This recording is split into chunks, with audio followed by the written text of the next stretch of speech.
Young ভাইদেরকে আমি খালি কয়েকটা নসিহত করতে চাই, আপনাদের জন্য আসা। আলোচনা অনেক শুনছেন জীবনে, নামাজ রোজা হজ জাকাতের আলোচনা বহুত শুনছেন আলহামদুলিল্লাহ। তো এখনও যদি আপনারা নামাজ রোজা হজ জাকাত তাসবিহ তাহলিল জিকির আজগার কোরআন তেলাওয়াত আখলাক ঠিক করা মুরব্বীদের পরামর্শ নিয়ে চলা ওলামায়ে কেরামের সাথে থাকা এইগুলো যদি এখনও ঠিক না হয়ে থাকে, তাহলে ভাই আপনাদেরকে আমি একদিন সময় দিচ্ছি, ঠিক করেন। আপনি কয়দিন সময় দিলাম? একদিন সময় দিচ্ছি, আপনি ঠিক করে নেন, সব নামাজ ঠিক করে নেন, নিজের গুনাহের জন্য তওবা করেন, হারাম রিজিক থাকলে ছেড়ে দেন, পরিবার না গড়ে থাকলে পরিবার গড়েন, তারপরে রিজিকে হারাম থাকলে ছাড়েন, আপনার সন্তানকে মানুষ করেন, মুহাক্কিক বরেণ্য আলেমদের সোহবতে থাকেন, ওলামায়ে কেরামের সাথে থেকে হাত শক্তিশালী করেন, মাদকের সাথে থাকলে ছাড়েন, গান বাজনার সাথে থাকলে ছেড়ে দেন, যত কবিরা গুনাহ সব ছাড়েন, ছেড়ে নিয়াত করেন যে আগামী যদি আমি 10 বছর বাঁচি 10 বছর, 20 বছর বাঁচলে 20 বছর, 100 বছর বাঁচলে 100 বছর আল্লাহর জন্য ঢেলে দিব ইনশাআল্লাহ। এটা আলোচনা আর আমি নতুন করে করতে যাচ্ছি না, অনেক আলোচনা এগুলো হয়েছে। আলোচনা শুরু হচ্ছে কোথা থেকে? এখন আমাদের কাজ আছে একটা। আমাদের কাজ 1 নম্বর কাজ হচ্ছে এখন পরিবর্তিত বাংলাদেশে কোনো ভারতীয় দালালকে আর জায়গা না দেওয়া, একদম সাফ কথা। বরং প্রত্যেকটা ডিপার্টমেন্টে যেখানেই তারা লুকিয়ে আছে ঘাপটি মেরে, এই প্রত্যেকটা ভারতীয় দালালকে এখান থেকে বের করতে হবে। এটা আমি একা বললে আমি পারবো না, আপনি একা বললে আপনি পারবেন না। প্রত্যেকটা এই বয়ানের জায়গা, মিম্বর, খুতবা, ওয়াজ মাহফিলের প্যান্ডেল, আমাদের রাজনৈতিক দলগুলো, আমাদের ইসলামপন্থী দলগুলো যেগুলো আছে, সবার ইমারত থেকে আওয়াজটা আসতে হবে। কারণ এরা যদি আর একটা বার সুযোগ করতে পারে, না থাকবে আপনার দেহ আর না থাকবে আপনার মাথা। মানে এখনই তো আপনাকে হুমকি দিচ্ছে, যে কোনো সময় একটা একটা করে গুপ্ত হত্যা করবে এরা। তার আগে চট্টগ্রামে সাইফুল ইসলাম এক ভাইকে এটার বিচার এখন হয় নাই, কিন্তু যারা মারছে ওদের পক্ষ নিয়ে আমরা আবার সংখ্যালঘুর স্লোগান তুললাম। এ কেমন সংখ্যালঘু যে আমার ভাইকে জবাই করে হত্যা করে? হ্যাঁ, সংখ্যালঘু নির্যাতন তো হচ্ছে ভারতের এক একটা মসজিদ তারা ভাঙতেছে এখন। এটা একটা লক্ষণ। আস্তে আস্তে ওর মানচিত্র মসজিদের মতোই ভেঙে খান হয়ে যাবে ইনশাআল্লাহ। এরা যেমন অখণ্ড ভারত চায়, আমরাও অখণ্ড ভারতই চাই। আমরা চাই অখণ্ড ভারত হবে কালিমা লা ইলাহা ইল্লাল্লাহ মুহাম্মাদুর রাসূলুল্লাহ। আপনারা তো মনে করেন যে ভারত আমাদেরকে ঘিরে রাখছে, তাই না? আসলে ভারতকে আমরা ঘিরে রাখছি। এই দিক থেকে আমরা, এই দিক থেকে চায়না, এখান থেকে নেপাল, এখান থেকে ভুটান, এখান থেকে মায়ানমার, এখান থেকে পাকিস্তান, আর তার চেয়ে বাপ আছে না? ওদের সাথে কেউ পারছে এই পর্যন্ত? ভাইরা নিজেদেরকে গড়ে নিচ্ছে, এখন গোছাচ্ছে। এখন কথা হচ্ছে, আমরা একটা কাপুরুষতার পরিচয় দিচ্ছি। নেপাল ওকে টাইম দেয় না, ভুটান টাইম দেয় না, মায়ানমার টাইম দেয় না, চায়না তো দেয়ই না, আর আমরা তাকে একেবারে প্রভুর আসনে বসায় রাখছি। আমরা কি দিছি? আমরা ইলিশ দেই, আমরা ট্রানজিট দেই, আমরা রেল দেই, আমরা বন্দর দেই, আমরা আর কি দেই? গ্যাস তো দেই মাশাআল্লাহ, তারপরে পণ্যগুলো তো দিচ্ছি, গার্মেন্টস দিয়ে দিচ্ছি, আমাদের প্রশাসনের মধ্যে লোকজন দিয়ে দিচ্ছি, কর্মী শ্রমিক দিয়ে দিচ্ছি। এই জন্যই তো বলি, কেন সে স্ট্যাটাস দেয় যে এই স্বাধীনতা তার স্বাধীনতা। এটাই তাহলে কারণ।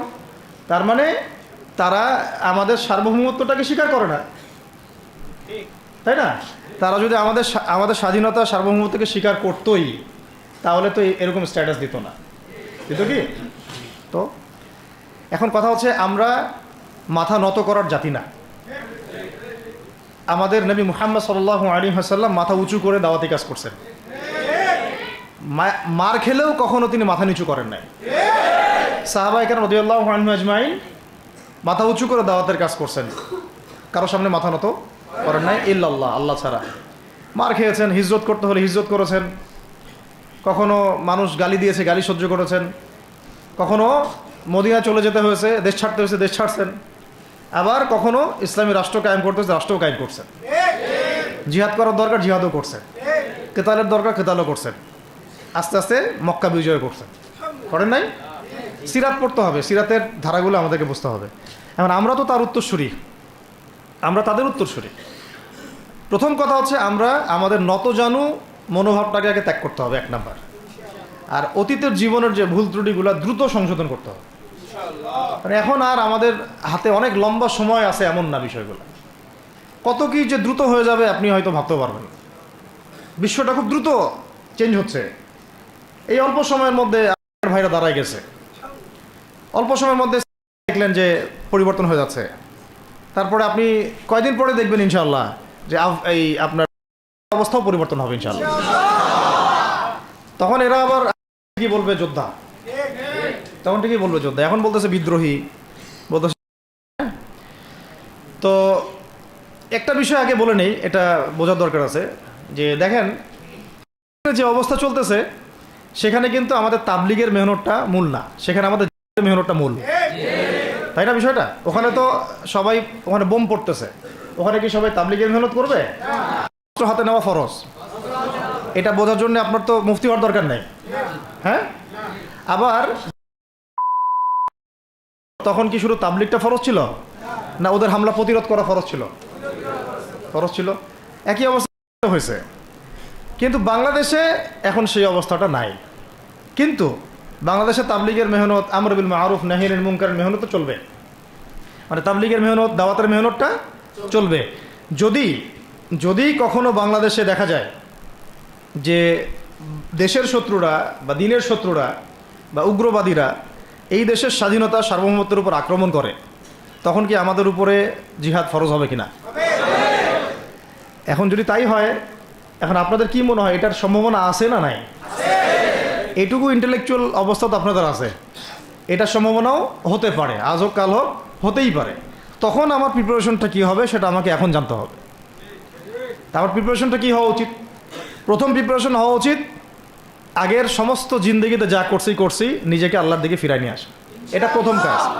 যে আল্লাহর দিকে ফিরে আসা নেই, তার সাথে না জিহাদের সম্পর্ক আছে না কিতালের কোনো সম্পর্ক আছে, সে তো আল্লাহর পথেই নাই।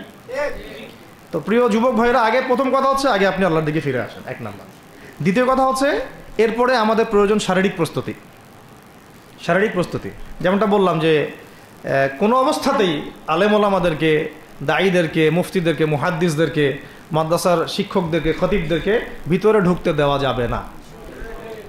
কারণ আপনাদেরকে যদি ভিতরে নিয়ে যাওয়ার স্কোপ পায় তারা নতুন করে আবারও কেউ, তাহলে আর সুস্থ রাখবে না, তো ফিজিক্যালি আপনি ঠিক থাকতে পারবেন না। অতএব একটা সামাজিক প্রতিরোধ গড়ে তুলতে হবে সবসময়। মানে একটা এলাকার মধ্যে একজন আলেম আছেন, সেই আলেমকে এলাকা থেকে নিতে পারবে না, তাকে নেওয়ার আগে 100 জনের উপর গুলি চালাইতে হবে, এমন একটা মুভমেন্ট থাকতে হবে। প্রতিবাদ না করলে আপনি বান্দরবনে যান, বান্দরবনের পাহাড়ি এলাকায় গিয়ে কোন একটা পাহাড়ি লোককে উঠাই নিয়ে আসেন, দেখি কত বড় সাহস আছে আপনার। আর্মি পর্যন্ত পারে না। কে পারে না? সেনাবাহিনী পারে না। পারে? পাহাড়িরা ওখানে ঐক্যবদ্ধ হয়ে যায়, ওদের মহিলারা ঝাড়ু নিয়ে সামনে চলে আসে। এই আমাদের বান্দরবনের কথা বলতেছে।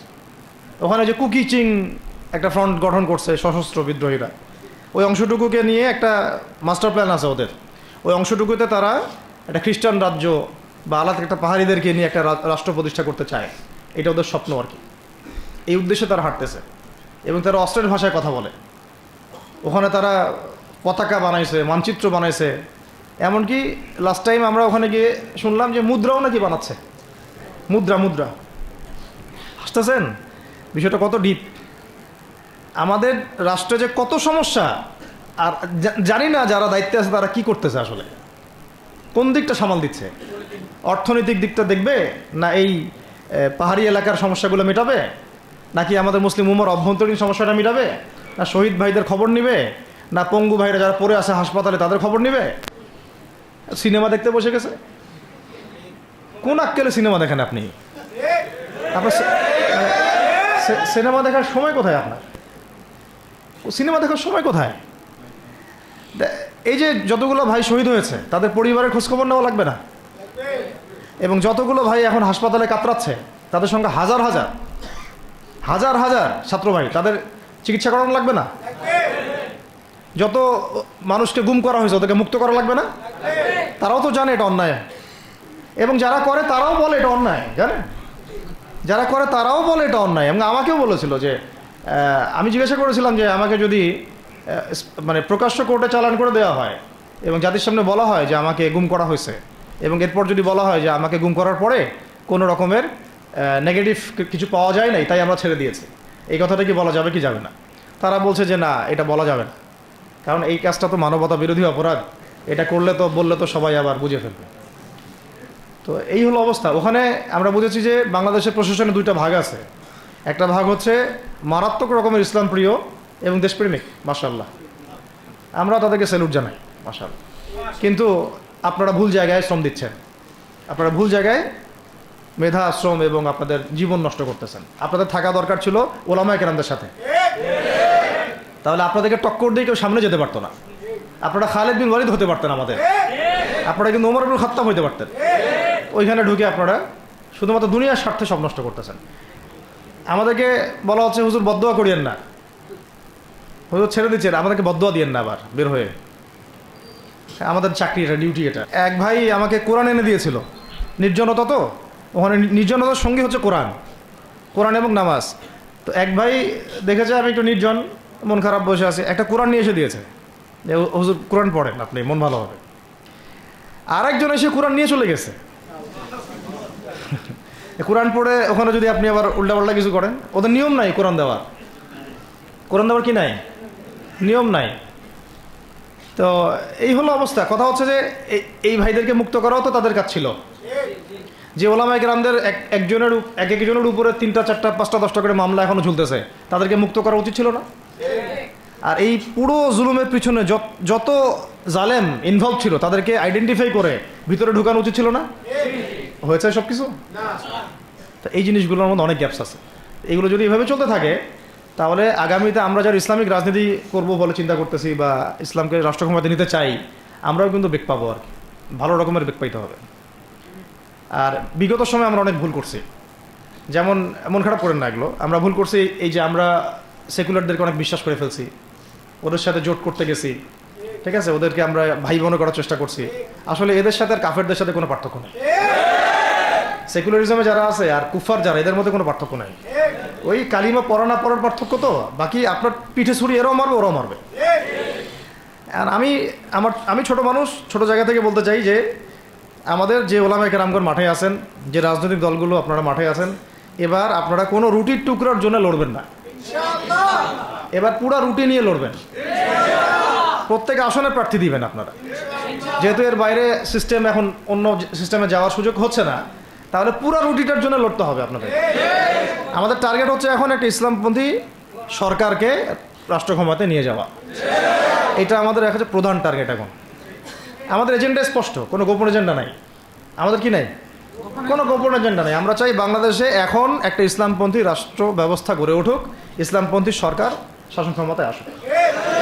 এটার জন্য আপনাদের সবার ভূমিকা আছে না? কেউ কথা দিয়ে ভূমিকা রাখবেন, কেউ লিখবেন, কেউ বলবেন, কেউ যেভাবে হোক আপনাকে ভূমিকা তো রাখতেই হবে। কারো বসে থাকার সুযোগ নেই এখন আর। এই রাষ্ট্রটাকে ইসলামিক রাষ্ট্র হিসেবে গড়ার দায়িত্ব এখন সবার কাঁধে আসছে। আমরা আমাদের জায়গা থেকে বলতেছি, বাকি কাজ কিন্তু আপনাদেরকে করতে হবে। আল্লাহ পাক করার তৌফিক দান করেন। আর ইসলামপন্থী ভাইদের আপোষের যে দূরত্ব, এটা কমায় ফেলতে হবে। এই দূরত্ব রাখা যাবে না। ইখতিলাফ আছে থাক, যদি আকীদাগত মৌলিক কোনো পার্থক্য না থাকে, আমরা তো ভাই ভাই নাকি? আমাদের চেয়ে কি মানে সেকুলার আমাদের বেশি বড় ভাই? আমাদের চেয়ে কি যে নাস্তিক মুরতাদের আমাদের বড় ভাই? কমিউনিজমে যারা আছে ওরা আমাদের বড় ভাই? না এই গণতন্ত্রপন্থী যারা একবারে কট্টর, ওরা আমাদের দিনী ভাই নাকি? আমাদের তো ভাই, সোজা কথা হচ্ছে ইন্নামাল মুমিনুনা ইখওয়া, ইন্নামাল মুমিনুনা, মুমিন যারা, মুমিন ভাই, মুমিনে কি ভাই, খালাস। আল মুসলিম ওয়া আখুল মুসলিম, মুসলিমের ভাই কি? মুসলিম, খালাস, এইটুক। মুসলিম আমার ভাই, মুসলিম আমার ভাই। এখন যারা এদেশের রাষ্ট্র ক্ষমতায় ইসলামকে চায় না, তারা আমাদের ভাই না। সে যে কোনো নামেই আসুক, এক্স ওয়াই জেড, দেখার দরকার নেই।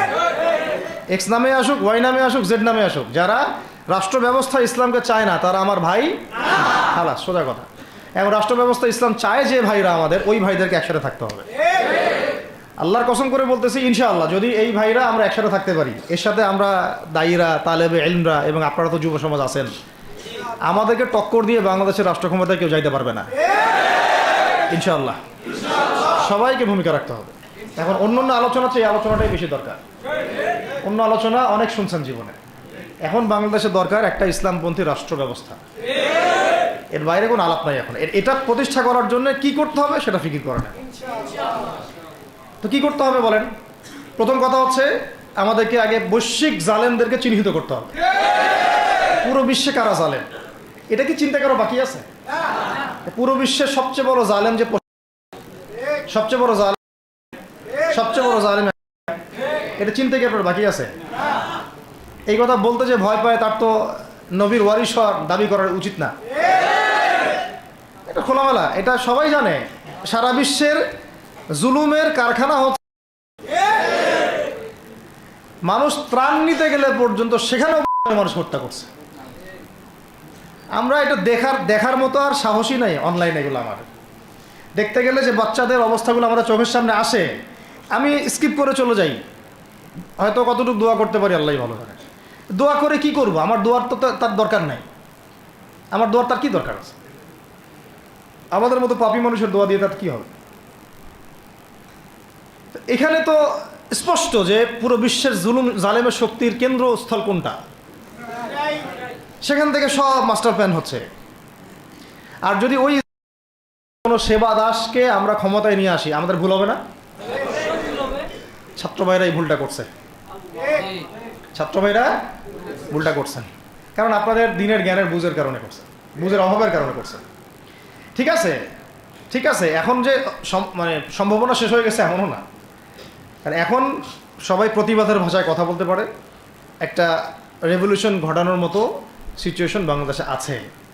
অন্তত পক্ষে আমাদের ভাইদের মধ্যে আমরা দেখেছি, ছাত্র ভাইদের মধ্যে সাহস তো মাশাআল্লাহ অবশ্যই আছে, ডেডিকেশন আছে, জীবন দেওয়ার মানসিকতা আছে। তাদেরকে খালি নার্সিং করতে হবে, জীবনটা যেন ভুল পথে না যায়। এখন আবু সাঈদের রক্তের উপর দাঁড়ায় যদি কোনো সেকুলার ক্ষমতায় আসে, তাহলে এটা আবু সাঈদের রক্তের সাথে গাদ্দারি হচ্ছে।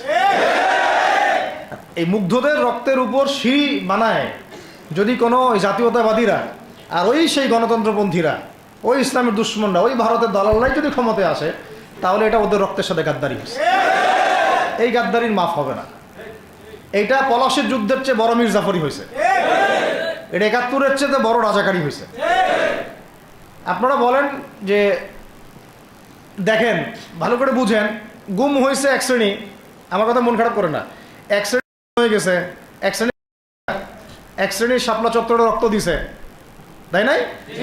এক শ্রেণী ওলামায়ে কেরাম মামলা নিয়ে ঘুরে বেড়াচ্ছে মাথার উপরে, এক শ্রেণীর ছাত্র ভাইরা রাস্তায় শহীদ হলো, আর এক শ্রেণীর ছাত্র ভাইরা পঙ্গু হয়ে হাসপাতালে বেডে পড়ে আছে। আর ক্ষমতায় গেছে কারা? নতুন এক শ্রেণী। হ্যাঁ, এবং ওখানে এমন কিছু মানুষ আছে যাদের সাথে আন্দোলনের কোনো সম্পর্কই ছিল না, সম্পূর্ণ উড়ে এসে জুড়ে বসছে তারা। তাহলে এখানে ইসলামিক রাজনৈতিক দলগুলোকে সামনে রাখা যাইতো, তাদের থেকে তো উপদেষ্টা একটাও নেয় নাই। জামাত ইসলাম থেকে একটা উপদেষ্টা নিছে কিনা? হেফাজত ইসলাম থেকে কোনো উপদেষ্টা নিছে কিনা? আমাদের চরমনায় থেকে একটা উপদেষ্টা নিছে কিনা বলেন? তার মানে রাষ্ট্র গঠনে আমাদের কোনো ভূমিকা নাই না। আমাদেরকে বুঝাইছে যে আপনারা পরে আসেন, ইলেকশন দিব, তখন আপনারা ইলেকশন লইলেন। ইলেকশন সে কবে দেয় সেটাও দেখেন, আদৌ দেয় কিনা সেটাও দেখেন। কাকে বিশ্বাস করবেন আপনি? বিশ্বাসটা করবেন কাকে? যখন মোস্তফা সরোয়ার ফারুকের মধ্যে একজন উপদেষ্টা হচ্ছে, বিশ্বাসটা আপনি করবেন কাকে? সারা জীবন মানুষকে পরকীয়া শিখাচ্ছে, তার কোন যোগ্যতায় সে উপদেষ্টা হচ্ছে? আচ্ছা, একটা কাজ করেন, এটা উপদেষ্টা করার জন্য একটা পরীক্ষা নেন না, দেখি বিসিএস এর মতো, দেখেন না এরা পাশ করে কিনা। অথবা আপনি একটা কাজ করেন, ইসলামিক সেন্সের পরীক্ষা নেন, দেখেন কোরআন তেলাওয়াত করতে পারে কিনা। কিসের ভিত্তিতে হলো? তো এই যে এই সমস্যাগুলো থেকে গেছে, তারপরেও যা হয়ে গেছে হয়ে গেছে। এখন আমাদের যেটা কথা সেটা হচ্ছে, আমরা তো আর কোনো বিদ্রোহে যেতে চাই না, আমরা যে শান্তিপূর্ণভাবে ইসলাম প্রতিষ্ঠা করতে। কিন্তু প্রয়োজনে যদি তারা মানে আমাদের উপর জুলুমের ভাষা বেছে নেয়, তাহলে আমরা অবশ্যই এবার প্রতিবাদের ভাষা বেছে নেব ইনশাআল্লাহ। এই জন্য সবার আগে জরুরি হচ্ছে যুবকদেরকে এক কাতারে থাকা, ইসলামপন্থী ভাইদের সাথে থাকা, ইসলামী সংগঠনের সাথে থাকা, এবং নাম XYZ যেটাই হোক না কেন, নাম XYZ হতে পারে, আপোষে ভাই ভাই হয়ে থাকা। এটাতে যদি ভাই আমরা এবার ভুল করি, আল্লাহর কসম করে বলতেছি, আল্লাহ না করুক, এরপরে যদি মায়ের আসে, না আপনি বাঁচবেন না আর আমি বাঁচব, কেউই না, ইনশাল্লাহ ওই দিন আসবে না। আর আমরা যদি ইনশাআল্লাহ আজ্জা ওয়া জাল যদি আমরা এটাকে মদিনা রাষ্ট্র বানাতে পারি, এই বাংলাদেশকে যদি আমরা একটা মদিনা রাষ্ট্র বানাতে পারি, ইনশাআল্লাহ কালকে গাজওয়াতুল হিন্দ হবে ইনশাআল্লাহ। ওটার জন্য রেডি আমরা ইনশাআল্লাহ। পাকিস্তানের কাছে কিছুই নাই, আছে খালি 10টা 12টা পারমাণবিক মনে অস্ত্র, তাতেই ভয়ে কাঁপতে থাকে। চায়না খালি একটু ভয় দেখায় যে আগাইলে কিন্তু সিকিম নিয়ে নিব, আগাইলে কিন্তু চিকেন নেক গিলে ফেলবো। চায়নার ওই ছোট ছোট যোদ্ধাদের কাছে যে মাইটটা খায়, আর আমাদের এখানে দেখা যায় যে সীমান্তর মধ্যে একটা একটা কৃষকও যদি সীমান্ত থেকে দূরেও হাল চাষ করে, ওকে গুলি করে মেরে ফেলায়। ফেলা নেই, ফেলানির কথা ভুলে গেছেন আপনারা? আমাদের বন্যা, এরকম কতগুলো মানুষকে সীমান্ত হত্যা করে মারা হয়েছে। আজকে গুগলে গিয়ে সার্চ করে দেখেন কতগুলো মানুষকে বিগত 15 বছরে সীমান্ত হত্যা করা হয়েছে। তো এখানে আমাদের স্বাধীনতার প্রশ্ন আসে না, এখানে গণতন্ত্রের কথা আসে না, সার্বভৌমত্বের কথা আসে না, না, বরং তারা ক্ষমতার জন্যে ওদের কাছে ইমান বিক্রি করে দিয়েছে।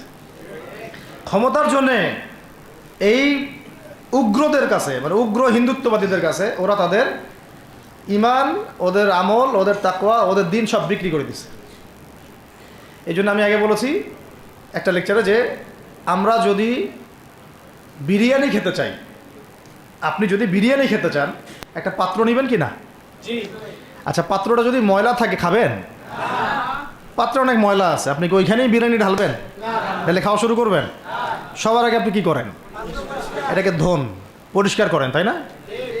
বাংলাদেশকে যদি আপনি ইসলামী রাষ্ট্র হিসেবে করতে চান, আগে এই দেশের মধ্যে যে পয়জনগুলো আছে এগুলোকে দূর করতে হবে, সমস্ত পয়জনকে ধুয়ে সাফ করতে হবে। তারপরে যে খেলাফা বা শরিয়া বা ইমারা যেটাই আসুক, ইমারা এক জিনিস, খেলাফা আর এক জিনিস। আমি এক কথায় বোঝাচ্ছি ইসলামী রাষ্ট্র ব্যবস্থা, ইসলামী রাষ্ট্র ব্যবস্থা। যদি ইসলামী রাষ্ট্র ব্যবস্থা তারপরে আসে, জমিন সাফ করার পরে, তখন সেটা সাস্টেইন করবে ইনশাআল্লাহ। আর যদি ময়লার মধ্যেই ইসলামী রাষ্ট্র কায়েম করতে চান, তখন হবে উদাহরণটা এরকম যে আপনি এই নোংরা ড্রেনের মধ্যে নেমে গায়ে সাবান মাখা শুরু করছে না, হাততে কোনো লাভ হবে না, বরং ওই নোংরাই আপনাকে খেয়ে ফেলবে। ঠিক আছে? ডেমোক্রেটিক সিস্টেমের মধ্য দিয়ে যদি আমাদের ভাইরা ক্ষমতা যেতে পারে, যাক না, সমস্যার কিছু নাই। এটা কতটুকু জায়েজ না জায়েজ, হালাল হারাম সুন্নাত, এদিকে আমি যাচ্ছি না। এবং এটা নিশ্চিত তারাও জানে এটা সুন্নাত না, তারাও জানে এটা কি না, সুন্নাত পদ্ধতি না। কারণ রাসূলুল্লাহ সাল্লাল্লাহু আলাইহি ওয়াসাল্লাম দাওয়াতের মধ্য দিয়ে এবং সশস্ত্র যুদ্ধের মধ্য দিয়ে মানে মক্কা বিজয় করেছেন। দাওয়াতের মধ্য দিয়ে তিনি মদিনা রাষ্ট্র কায়েম করেছেন। তারপরে মদিনা রাষ্ট্রকে বেস করে আস্তে আস্তে আরও রাষ্ট্রকে এক্সপ্যান্ড করেছেন। বদর, উহুদ, খন্দক, খায়বার এগুলো হয়েছে, আস্তে আস্তে মক্কা বিজয় হয়েছে। মূল ছিল আগে মদিনা রাষ্ট্রটা কায়েম করা। তো আমরা যে কোনোভাবেই হোক মদিনা রাষ্ট্রটা আমাদের কায়েম করতে হবে আগে, তারপরে ইনশাআল্লাহ তাআলা দেখবেন, হ্যাঁ, ওই অখণ্ড ভারত আমরাও কায়েম করবো ইনশাআল্লাহ। সংখ্যা দিয়ে কিচ্ছু না, ওদের সংখ্যাকে আমরা ভয় পাই? ওদের সংখ্যাকে ভয় পাওয়ার কিচ্ছু নাই, সংখ্যাকে ভয় পাওয়ার কিচ্ছু নাই। কারণ এই যে কোরআন, আমার সামনে যে কোরআনটা আছে, এটা দেখে একটু খারাপ লাগলো। কোরআনের যে অবস্থা, এটা খুব মনের কষ্ট দিল আর কি। কোরআনটা হবে চকচকা, এটা দেখে বোঝা যাচ্ছে এটা অনেকদিন কেউ পড়েই নাই। আপনাদের বাসার যদি কোরআনের এই হালত হয়, তাহলে আমাদের দ্বারা দিন কায়েম হবে না। আপনার কোরআনের হালত হবে এমন যে কোরআনে এক বিন্দু পরিমাণ কোনো ময়লা নাই, প্রত্যেক দিন আপনার হাতের স্পর্শেই ময়লা দূর হয়, তখন এই কোরআন আপনার পক্ষে কথা বলবেন ইনশাআল্লাহ। তো ভাই, কোরআনের কাছে চলে আসেন, আর দেরি করেন না, সময় নাই। আল্লাহ পাক সবাইকে কবুল করেন, আমিন। এই মসজিদগুলোকে কাজে লাগান, এখানে তালিমি বৈঠক চালু করেন প্রত্যেক সপ্তাহে। আমি যদি প্রত্যেক মাসে রংপুরে আসি, প্রত্যেক মাসে সময় দেবো ইনশাআল্লাহ। আপনারা এখানে ইমাম ঠিক করেন, খতিব ঠিক করেন এবং ওই যে টিচার ঠিক করেন, করে আপনারা কোরআন শিক্ষার ব্যাচ চালু করেন, কোরআনের তাফসীরের ক্লাস চালু করেন, তারপরে তুলনামূলক আরবি ভাষা শিখেন। মানে এগুলো শিখে নেন তাড়াতাড়ি, সময় নাই এগুলো, আমাদের হাতে সময় কম। এগুলো আজকে থেকে 10 বছর আগেই শেখা উচিত ছিল, তাই না? কিন্তু আমাদের এই সেকুলার শিক্ষা ব্যবস্থা আপনার জীবন থেকে 20 বছর কেড়ে নিছে। 20 বছর পড়াশোনা করার পরে আমি চ্যালেঞ্জ করতেছি, এই যে লাখ লাখ টিচারকেও যদি আপনি কোরআন তেলাওয়াত ধরেন, সহি বলতে পারে না, অথচ তারা জাতির শিক্ষক হয়ে বসে আছে। তো সেকুলার শিক্ষা ব্যবস্থাটা আমাদের জীবন থেকে পুরা ইসলামের হকটাকে নষ্ট করে ফেলছে। আপনার অধিকার ছিল যে আপনি একজন স্কুলের স্টুডেন্ট, আপনি কোরআন পড়তে পারবেন। আপনি একজন কলেজের স্টুডেন্ট, আপনি কোরআনের তাফসীর করতে পারবেন। আপনি একজন ইউনিভার্সিটি পাস করেছেন, আপনি হাদিসও পড়তে পারবেন, এবারও তো দিতে পারবেন, এরাবও দিতে পারবেন। এটা আপনার হক ছিল, কিন্তু এই হকটা নষ্ট করছে কারা? এই সেকুলার শিক্ষা ব্যবস্থা নষ্ট করে ফেলছে। এখন তো কিছু করার নাই। তো এটাতে আমাদের দোষ কি? আমাদের দোষ হচ্ছে আমরাই তো তাদেরকে ভোট টোট দিয়ে উপরে উঠেছিলাম। আমাদের বাপরা উঠাইছে, আমাদের বাবারা উঠাইছে, তার বাবারা উঠাইছে। তা আমরা তো ওই সময় ইনসাফ করি নাই, ফল আমাদেরকে ভোগ করতে হয়েছে। আপনি এই প্রসঙ্গটা দুটো কথা বলেই ফেলেন, নাহলে আমি মানে হকাদায় হয় না। একটা মুসলিম ঘরের ছেলে, তার অধিকার নাই প্রাইমারি স্কুলে গিয়ে সে কোরআন শিখবে? আচ্ছা, আমাদের মৌলিক অধিকার কি? খাদ্য, বস্ত্র, বাসস্থান, শিক্ষা, চিকিৎসা, 5টা বলি না? তো কোরআন আমার মৌলিক অধিকার না? মুসলিম পরিবারের সন্তান আমি, কোরআন আমার মৌলিক অধিকার না? তারপর প্রাইমারি স্কুল আপনাকে শিখায় নাই, হাই স্কুল আপনাকে শিখায় নাই, এমনকি কারমাইকেল শিখাইছে আপনাকে, বেগম রোকেয়া বিশ্ববিদ্যালয় শিখাইছে? এরাও শিখায় নাই। এমনকি বিসিএস ক্যাডার হচ্ছেন কোরআন ছাড়াই, ডক্টর হচ্ছেন কোরআন ছাড়াই, ইঞ্জিনিয়ার হচ্ছেনও কোরআন ছাড়াই, এমনকি শিক্ষা কমিশন গঠন হচ্ছে, ওই কমিশনের লোকদেরও কোরআনের জ্ঞান নাই। টকশোতে এসে আবার ঠিকই পটর পটর করে, কোরআনে পড়তেও পারে না, টকশোতে এসে পটর পটর করে। এই তো বিগত 10 বছর তো টকশোর বছর ছিল, খালি টকশো, দেখেন নাই? আলোচনা আলোচনা আলোচনা, একটা ন্যারেটিভ তৈরি করা হচ্ছিল, ইসলাম নিয়ে যারাই কথা বলবে এরাই জঙ্গি, এরাই মৌলবাদী, এরাই সন্ত্রাসী। হ্যাঁ, তো কীভাবে মানুষের ব্রেন ওয়াশ করা হয়েছে। আমি আসলে অবাক হয়ে গেছি এই ঘটনাটাতে, জুলাইয়ের ঘটনায়, যে যুব সমাজকে ধ্বংস করার জন্য তারা 20 বছর ঢেলে দিছে, ওই যুব সমাজই তাদেরকে পিটাই বের করছে। আল্লাহ পাকের কি পরিকল্পনা! আপনাদেরকে ধ্বংস করার জন্য 20 বছর ধরে তারা সিলেবাস কারিকুলাম করছে। আপনাদেরকে শরৎচন্দ্র পড়াইছে, বঙ্কিমচন্দ্র পড়াইছে, হুমায়ুন আহমেদ পড়াইছে, হুমায়ুন আজাদ পড়াইছে, হ্যাঁ শেক্সপিয়ার পড়াইছে, আর কত কি পড়াইছে। কোরআন পড়তে দেয় নাই, নামাজের স্বাধীনতা দেয় নাই, পর্দার স্বাধীনতা দেয় নাই। আমাদের বোন পর্দা করে পরীক্ষা দিতে গেছে, নেকাব খুলে ফেলা হয়েছে, কি করে নাই। কিন্তু ওই ছাত্র জনতার হাতেই পিটানি খাইতে হয়েছে। আল্লাহ পাকের দেখছেন কি একটা মিরাকেল, আল্লাহ পাকের কি মানে কুদরত, ক্যারিশমা। ঠিক কিরকম হয়েছে জানেন? ঘটনাটা হয়েছে এরকম যে ফেরাউনের ঘরেই মুসা আলাইহিস সালামকে আল্লাহ পাক বড় করছে। মাশাআল্লাহ। তো আপনাদেরকে ধ্বংস করার জন্যই কিন্তু এই পলিসিগুলো অ্যাপ্লাই করা হয়েছিল। এখন যে আল্লাহ পাকের রহমতে আপনারা বিপদে যান নাই, আলহামদুলিল্লাহ। এখন যেটা আল্লাহ পাক বোঝার তৌফিক দিচ্ছেন, দেখেন আপনারা কোরআন শিখতে পারতেন, এখানে পারেন নাই। শিক্ষা কমিশনের মধ্যে কোরআন নাই। শুধু তাই না, দেখেন 360 জন এমপি মন্ত্রীকে আপনি বসায় দেন, 360 জন এমপি মন্ত্রীকে বসায় তাদের সবাইকে শুধু কিচ্ছু না, আমি বলবো খালি সূরা ফাতিহা তিলাওয়াত করতে বলেন। পারলে শুধু মমতাজ পারতে পারে নাকি?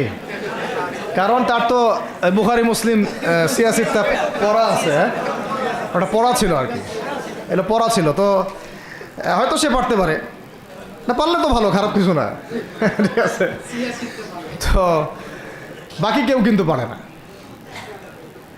আর বেশি দিয়ে না, অল্প না, ঠিক আছে, শেষ করতেছে। তো এখন প্রিয় ভাইরা, এখন কথা অনেক হয়ে গেছে। মূল কথা হচ্ছে যে আমাদেরকে এখন একটা নতুন উদ্দেশ্য নিয়ে, টার্গেট নিয়ে, একটা মিশন নিয়ে আগামীকাল থেকে পথ চলতে হবে ইনশাআল্লাহ।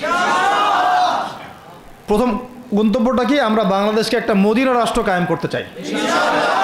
সেটা যদি করতেই হয় তাহলে আমাকে কার আদলে করতে হবে, কার সুন্নতে করতে হবে? নবী মুহাম্মদ সাল্লাল্লাহু আলাইহি ওয়াসাল্লামের তরিকায়। এবং তার তরিকার প্রথম কাজটাই হচ্ছে আগে ইলম শিখতে হবে। কি শিখতে হবে? এই মসজিদগুলোকে কাজে লাগান, মাদ্রাসাগুলোকে কাজে লাগান। এবং 2 নম্বর হচ্ছে ইলম একা একা শেখা যাবে না। ইলম একা একা শেখা যাবে না। 20 বছর তো আপনি একা পড়াশোনা করেন নাই, প্রতিষ্ঠান ছিল, ওস্তাদ ছিল, তাই না? টিচার ছিল, আপনার একাডেমিক কারিকুলাম ছিল। ঠিক ওইরকমই দিনের ইলমও একা একা শেখা যাবে না, ওস্তাদ লাগবে। এবং আলহামদুলিল্লাহ আমাদের বাংলাদেশে ওস্তাদদের অভাব নাই, আলহামদুলিল্লাহ। প্রত্যেক জেলায় জেলায় উপজেলায় সব জায়গাতেই মুহাক্কিক বরেণ্য আলেমগণ আছেন, আলহামদুলিল্লাহ। আর আপনি খুঁজে বের করবেন কে মুহাক্কিক আলেম।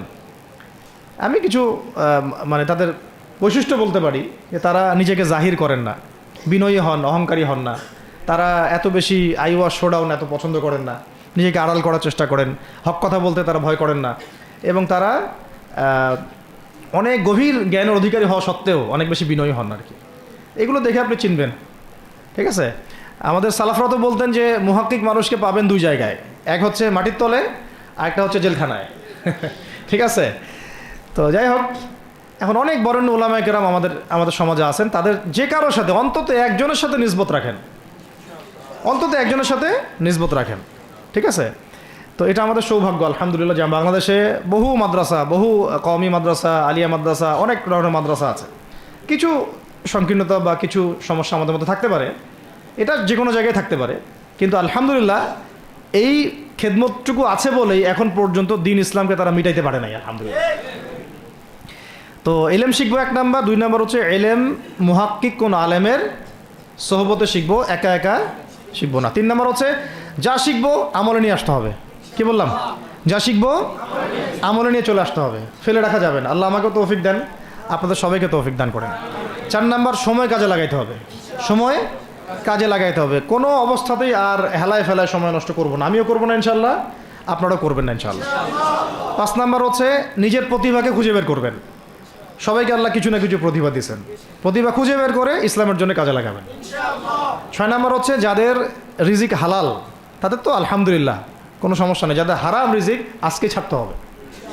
কোনো সুদের সাথে সম্পৃক্ত থাকা যাবে না, কোনো ঘুষ, কোনো দুর্নীতি, কোনো মাপে কম দেওয়া, কোনো হারামে আমি খাবো না, আমি কোনো হারামের কাছে যাব না। আর উত্তরবঙ্গের বড় বড় ফেতনাগুলোর মধ্যে এই সুদী এনজিওদের ফেতনাও আছে, কাদিয়ানিদের ফেতনাও আছে, তাই না? তারপরে আপনার এই যে ইসাই মুসলিমদের একটা ফেতনা আছে না, একটা ফেতনা আছে। তারপরে এই আপনার বিড়ি ফ্যাক্টরি, তামাক ফ্যাক্টরির এগুলো ফেতনা আছে হারাম খাওয়ার। আবার নতুন করে ইসকনের ফেতনাও উত্তরবঙ্গে দেখা যাচ্ছে। তো এই ফেতনাগুলোকে চিহ্নিত করে আপনাকে বেঁচে থাকতে হবে এবং রিজিকটাকে হালাল করে ফেলতে হবে, ঠিক আছে? এর পাশাপাশি হচ্ছে 6 নম্বর বলবো যে পরিবারগুলো গড়ে তুলতে হবে। প্রত্যেকটা পরিবার হবে একটা দুর্গ, মানে আমার পরিবার হচ্ছে আমার একটা ইসলামিক রাষ্ট্রের মতো। এই পরিবারের মধ্যে অনইসলামিক কোনো কাজ চলে না। পরিবারের মালিক কি? আমি না? এখানে কি রাষ্ট্র আমাকে হস্তক্ষেপ করতে পারবে? তা আমার পরিবার আমার কন্ট্রোলে চলবে, একদম ইসলামিক অনুশাসন অনুযায়ী চলবে, ডানে বামে নড়তে পারবে না। এভাবে আপনাকে শক্ত থাকতে হবে। 7 নম্বর হচ্ছে এখন থেকে তাবলিগের কাজ সবাইকে করতে হবে। কতটুকু করবেন? যতটুকু আপনি জানেন, যতটুকু আপনি জানেন। যেটা জানেন না ওইটা নিয়ে কথা বলার দরকার নেই। আর সমাজে কিছু ইখতলাফি মাসালাগুলো আছে যেগুলোকে নিয়ে কিছু মানে মোটা বুদ্ধির মানুষেরা আর কি মসজিদগুলো ভাগ করে ফেলে, ঠিক আছে? এই পাল্লায় পড়া যাবে না। ইখতলাফি মাসালাগুলো সাহাবীদের যুগ থেকেই ছিল, এগুলো নিয়ে মতবিরোধের সুযোগ নাই। এটা তার কাছে এই মাসালাটা অথেন্টিক মনে হয়, সে আমল করতেছে, করুক। আমার কাছে এই ফিকহের আলোকে এটা বেশি অথেন্টিক মনে হয়, আমি এটা আমল করতেছি। এগুলো নিয়ে কোনো রকমের আর দ্বন্দ্বে যাবেন না। বরং আমরা এখন ঐক্যবদ্ধ হব কিসের ভিত্তিতে? আমরা ঐক্যবদ্ধ হব আকীদা, আমল এবং মানহাজের ভিত্তিতে। আমাদের আকীদা আহলুস সুন্নাহ ওয়াল জামাআর আকীদা থাকবে, আমল থাকবে সাহাবীওয়ালা আমল, এবং মানহাজ থাকবে আমরা সালাফদের আদলে বাংলাদেশে দিন কায়েম করতে চাই, বাস খালাস। আর যারা দিন কায়েমের কথা বলবে না ওদের সাথে আমার ঐক্য হবে না। কি হবে? দিন কায়েমের কোনো ফিকির নাই, তার সাথে আমার ঐক্য হবে কীভাবে? তার ফিকির আছে শুধু মসজিদ নিয়ে আর অন্য কিছু নিয়ে, তার দল নিয়ে বা তার মানে আরও তো আছে অনেক কিছু আর কি, এইগুলো নিয়ে। তো ওইগুলো বাদ দিলাম। এই আমর বিল মারুফের কাজ সবাইকে করতে হবে এবং একই সাথে সবাইকে এখন থেকে প্রতিবাদী হতে হবে, অন্যায়ে নিষেধ করতে হবে। এলাকায় অন্যায় হতে দিবেন না আপনারা। এলাকার মধ্যে জুয়া খেলবে কেন? আপনারা প্রতিবাদী হবেন। এখানে গাঁজা খাবে কেন? আপনি প্রতিবাদী হবেন। মাদকের আঁকড়া হবে কেন? আপনারা প্রতিবাদ করবেন। এখন তো আপনি পুলিশ প্রশাসনের অপেক্ষায় বসে থাকার সময় নাই তো এখন আপনার। একজন নেককার, মুত্তাকি, পরহেজগার মানুষ প্রত্যেকটা এলাকায় থাকা দরকার। আপনাদের মধ্যে একটা জামা বা কমিউনিটি থাকা দরকার, মানে একটা অ্যাসোসিয়েশন থাকা দরকার, যারা ওই এলাকাকে সংস্কারের কাজ করবে ইনশাআল্লাহ। অথবা বৃহত্তর সংগঠন যেগুলো আছে বাংলাদেশে, তাদের অঙ্গ সংগঠন হিসেবে আপনারা কাজ করতে পারেন। আল্লাহ পাক তৌফিক দান করেন। মানে একটা চেইন অফ কমান্ড গড়ে তুলতে হবে দেশব্যাপী। এটা অলরেডি আছে, এবং নতুন করেও যদি কেউ চায় যে আমি কিছু অ্যাসোসিয়েশন করব যেটা আমর বিল মারুফের কাজ করবে, নেহিল মুনকারের কাজ করবে, তাহলে এটা করতে পারেন ইনশাআল্লাহ। আর এর সাথে আমি বলবো যে আমাদের জান, মাল, সময়, শ্রম, কটা কথা বললাম? জান, মাল, সময় এবং শ্রম। জান, আমাদের মাল, আমাদের সময়, আমাদের শ্রম, এই 4টা জিনিসকে আল্লাহর জন্য ওয়াকফ করে দিতে হবে। দুনিয়াতে মুসাফির আমরা, দুনিয়াতে কি আমরা? মুসাফির। আমাদেরকে পাঠানোই হয়েছে আল্লাহর ইবাদত করার জন্য। এবং শুধু একা ইবাদত করবো কেন? আমি কি স্বার্থপর? আমার পরিবারটাও করতে হবে। এবং শুধু পরিবার কেন করবো? আমার সমাজটাও করতে হবে, আমার রাষ্ট্রটাকেও করতে হবে। কারণ রাষ্ট্রীয় কাঠামোতে ইসলাম না থাকলে আমি সমাজ চেঞ্জ করতে পারবো না। আসলে সহজ কথা, সব কথা কিন্তু ওই গোড়াতে গিয়ে ঠেকতেছে। কারণ রাষ্ট্র ব্যবস্থায় যদি ইসলাম না যায়, রাজনীতির মধ্যে ইসলাম যদি না যায়, এবং একটা ইসলামিক শরিয়া ভিত্তিক বা ইমারা ভিত্তিক রাষ্ট্র যদি কায়েম না হয়, এই শব্দগুলো হয়তো তারা বোঝে না। মানে ইসলামী একটা রাষ্ট্র ব্যবস্থার কাঠামো যদি না থাকে, তাহলে আপনি ব্যাংকিং সিস্টেমকে সংস্কার করতে পারবেন না, সুদের মধ্যে সংস্কার আনতে পারবেন না, শুধু এনজিওর বিরুদ্ধে আপনি কোনো পদক্ষেপ নিতে পারবেন না, আপনি সমাজের এই যে ফাসাদ, নোংরামি, এগুলো বন্ধ করতে পারবেন না, আপনি এই যে কাদিয়ানি মতবাদের বিরুদ্ধে কিছু করতে পারবেন না, ওদের অর্থনৈতিক ডানা আপনি কাটতে পারবেন না, ওদের পলিটিক্যাল সাপোর্ট আপনারা কাটতে পারবেন না। তারপরে ওই জায়গায় ইসলাম না গেলে এই সাংস্কৃতিক আগ্রাসনগুলো কাটাতে পারবেন না। পাশের প্রতিবেশী রাষ্ট্রদের যে আগ্রাসী ভূমিকা, এগুলোর ব্যাপারে আপনি কোনো পদক্ষেপ নিতে পারবেন না। তাই ওই জায়গা পর্যন্ত যদি না যেতে পারি আমরা, তাহলে কথাগুলো শুধু বলাই হবে, কোনো বাস্তবায়ন হবে না। অতএব আমাদের মূল কাজ একটা, এখন ওই উপরের লেভেলে ইসলামকে নিয়ে যাওয়া। এই কাজগুলোর মধ্য দিয়ে আমরা ইসলামকে নিয়ে যাবো ইনশাআল্লাহ তাআলা। আর সর্বোপরি আসন্ন সময়গুলোতে যখন ওলামায়ে কেরাম, আমাদের বরেণ্য আলেমগণ, আমাদের বরেণ্য ওস্তাদগণ এবং আমাদের তুল্লাবরা, আমাদের জামাআগুলো, আমাদের ইমারাগুলো এবং আমাদের ইসলামী সংগঠনগুলো, তারা যখন মাঠে থাকবে, তখন তাদেরকে একা ছেড়ে দেওয়া যাবে না। মই দিয়ে গাছে উঠায় মই টানা যাবে না। শাপলা চত্বরে এই কাজটা করছেন আপনারা, কিন্তু শাপলাতে কিন্তু এই কাজটা হয়েছে। ওখানে কিন্তু এতগুলো ভাইয়ের ওখানে শহীদ হওয়ার কথা ছিল না, এত সহজ ছিল না বিষয়টা। কিন্তু কিছু ভাই ছিল ওখানে আমাদের সাথে প্রতারণা করেছে, মই দিয়ে আমাদের কিন্তু মই টেনে নিছে, আমাদেরকে উপরে উঠাই দিছে। এরপর থেকে তো কত জেল, কত জুলুম, কত মামলা মোকদ্দমা, কত গুম হয়ে গেল শাপলার পর থেকে, হিসাব করেন তো। এবার এই ভুলগুলো আর করতে যায় না, এই মুনাফিকিগুলো আর কেউ করতে যায় না আল্লাহর ওয়াস্তে। আপনারা ওলামায়ে কেরামদের সাথে থাকেন, হাত শক্ত করেন, মই দিয়ে আবার গাছে উঠায় মই টানে নিয়েন না। আমি কি বুঝাতে পারছি? বুঝতে পারি নাই মনে হয়। অর্থাৎ ওলামায়ে কেরামগণ যখন মাঠে থাকবেন, ইসলামী সংগঠনগুলো যখন মাঠে থাকবে, আপনাদেরকে আমরা পাশে চাই। পাশে পাবো তো ইনশাআল্লাহ। আল্লাহ পাক যেন আমাদের সবার এই আওয়াজকে কবুল করেন। আমি আল্লাহ পাক আমাদেরকেও কবুল করেন, আমাকে কবুল করেন, আপনাদের সবাইকে কবুল করেন। আমাদের গন্তব্য একদম স্পষ্ট, হয় খেলাফা না হলে শাহাদা, হয় খেলাফা না হলে শাহাদা। ইনশাআল্লাহ তাআলা দুটোর যেটাই হোক না কেন আমরা সফল। আল্লাহ পাক আমাদের সবাইকে কথাগুলো বোঝার ও আমল করার তৌফিক দান করেন। أقول قولي هذا أستغفر الله لي ولكم ولسائر المسلمين. بارك الله لنا ولكم بالآية الحكيم إنه تعالى جواد كريم والرؤوف الرحيم.